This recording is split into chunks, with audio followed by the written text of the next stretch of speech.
Mercredi, nous avons vu la fusion de Kraft Foods Group avec Heinz dans un accord orchestré par 3G Capital et Warren Buffett's Berkshire Hathaway pour créer la troisième plus grande société de l'alimentation et des boissons en Amérique du Nord.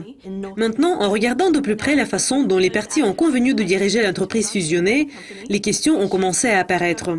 Je suis Sinead McLaughlin, bienvenue à la revue de presse de vendredi, la dernière édition de cette semaine de négociations. La fusion de 70 milliards de dollars de Kraft et Heinz a soulevé certaines questions d'évaluation, tandis que les actionnaires de Kraft vont recevoir une action de Heinz pour chaque action de Kraft. Ce qui rend l'accord inhabituel, c'est que Heinz est une entreprise privée et va introduire ses actions en bourse suite à cette transaction. Kraft a pris un acte de foi compte tenu de ce que les actions de Heinz ne se négocient pas sur le marché, ce qui rend leur valeur incertaine.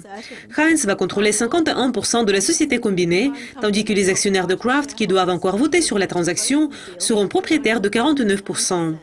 Les actionnaires de Kraft vont recevoir un dividende spécial en espèces de 16,50 $ par action, soit environ 10 milliards de dollars pour être payés par 3G Capital et Berkshire. Le dividende représente une prime de 27% basée sur la valeur de marché de Kraft d'environ 36 milliards de dollars mardi. Les actions de Kraft ont bondi de plus de 35,6% mercredi à 83,17 $. Dans une déclaration, Warren Buffett a dit sur la fusion « Je suis ravi de jouer un rôle dans les réunions de ces deux entreprises gagnantes et de leurs marques emblématiques.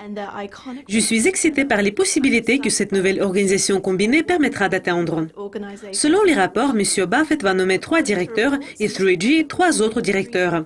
5 autres directeurs seront nommés par Kraft. Bien que l'accord représente un gros défi en matière des aliments transformés qui perdent du terrain face aux options plus saines, les analystes disent que les produits de Kraft et Heinz vont connaître de fortes ventes pendant des années à venir. En outre, ils ont suggéré que Kraft Heinz pourrait introduire des versions plus saines de certaines des marques fortes dans son portefeuille. Un analyste à NPG Group a déclaré « Les habitudes de consommation se déplacent comme la tectonique des plaques et ce mouvement en renouvellement se poursuit depuis des décennies. Nous nous attendons à ce que cela progresse, mais ça va prendre un certain temps. » C'est tout pour la revue de presse de vendredi. Merci d'être avec nous et restez à l'écoute la semaine prochaine. Bon week-end.